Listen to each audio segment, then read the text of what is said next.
Sure. When I say address the threat, they're going in the door addressing an active shooter. So they're going in prepared to do whatever they need to do to make that scene safe. On that particular time, the suspect is no longer there. They're going in as if they were. So the first thing you do is you go in and clear that location, make sure it's safe, and then you start working with victims and triaging people and trying to make sure that you're getting additional units there as fast as possible. So, yes, sir. I wonder if when the officers arrived at the second scene, the suspect was still there, or whether by the time the first responders had arrived, the suspect had already left. And secondly to that, outside of the area of Lewiston and the surrounding communities, can you talk about the work that's going on further afield, and the suspicion that we might have been able to flee a bit further than that, and potentially even outside of the state? Yeah, sure. So the suspect was not at the second location when the officers arrived. As we discussed this morning, we showed those 3 maps as specific areas we knew we were definitely going to be working in, and then we've also cleared other areas that are farther afield. Somebody may again say, there's a barn over there, there's an outbuilding over there, there's some family property that somebody's uncle owns, and can you check that? So as those things come in, some of those are kind of on the checklist to begin with, and then some come in real time. Because as those leads come in, we do look at those and then we farm them back out to either tactical units that are looking on that apprehension side, or investigative units that can go out and do additional interviews. Is it possible that it could have gone outside of the state? Well, at this point, we are cognizant of all possibilities. We're not closing off anything because we want to make sure that we're being as comprehensive as we can with these particular searches. Yes, ma'am? We noticed earlier there was extensive law enforcement presence in Durham, Maine. What can you tell us about what that was about? In what town? Durham, Maine. Durham. Okay, yeah. So, and that's a situation where I heard that on the radio. Somebody had reached out to say that somebody may ask that question today. So we did look at that. There was a location there on a street in Durham where there were 2 911 hang-up calls. 911 hang-up calls happen on a regular basis, depending on where they are. You may go, okay, wait a second. And then we had a second call. And then there was a sheriff's deputy that responded to the scene and then ultimately did not answer their radio.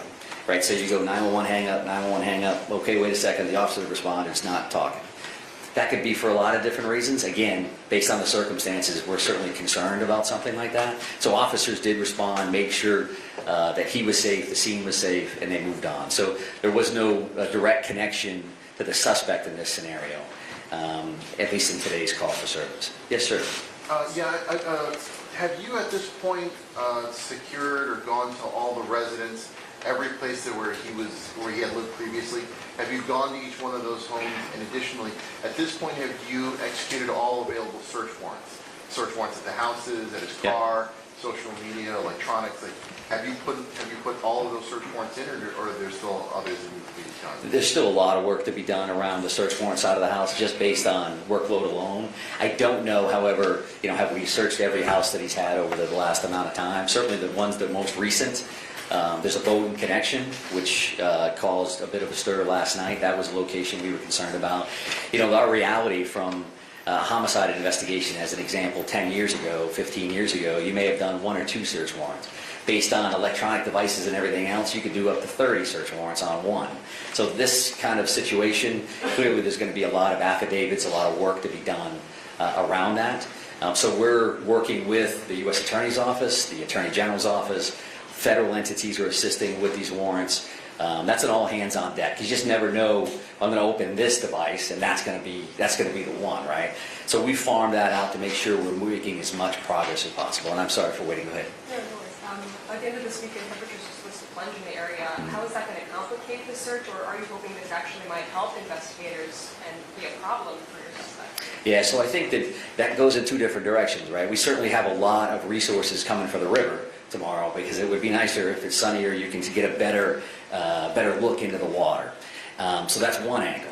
If it's colder, there's an argument to be made that your thermo style of equipment, where you're looking for body temperatures or heat signatures, may work better in that scenario. So it does definitely vary. If it's cold for the suspect, it's certainly cold for our officers as well, and all those different things.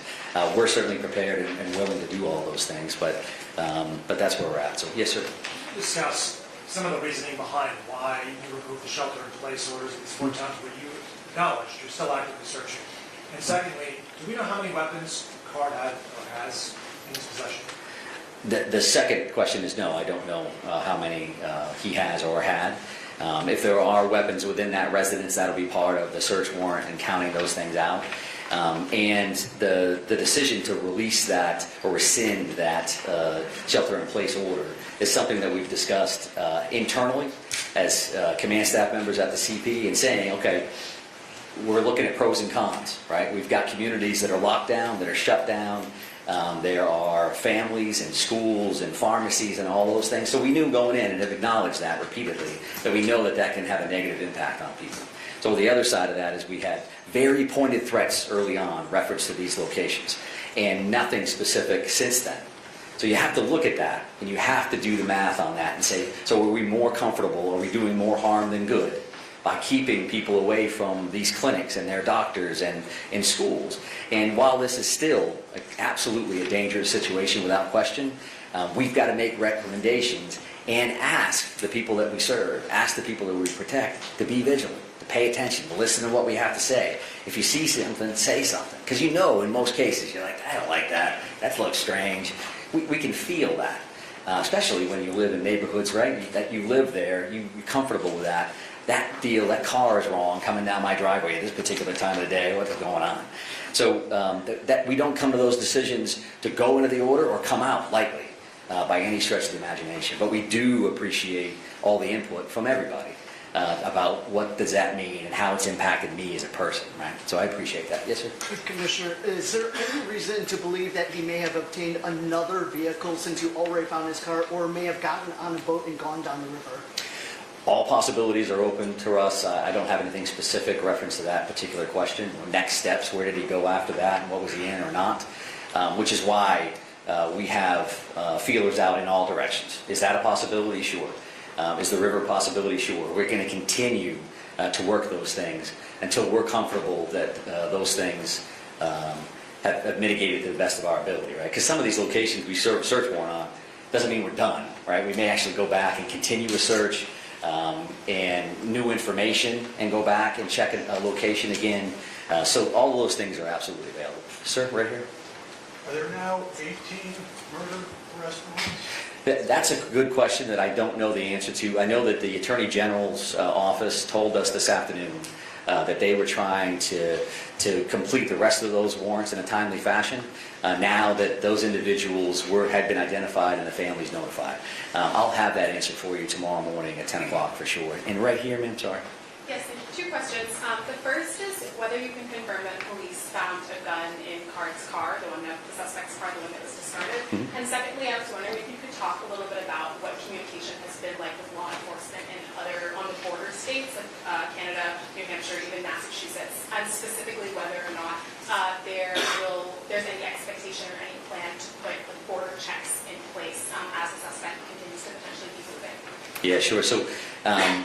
So we won't speak to evidence, specific evidence. Did you find something here? Did you find something there? I completely understand why the question is valid, but it's not something we're prepared to talk about, certainly this early on in an investigation. I can tell you that I've been in contact with all of our border states or country.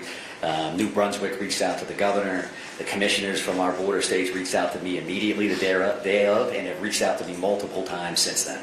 Again, a lot of their officers are with us at this point, right? New Hampshire is up here, Massachusetts is up here, you name it on the federal side of the house, they are here. So everybody's really working hard on that side of it. There's no expectation at all that there's going to be some kind of a border checkpoint scenario. But I'm going to take one more call, one more question here from you, ma'am. A question for the chief, if I could. Oh, absolutely.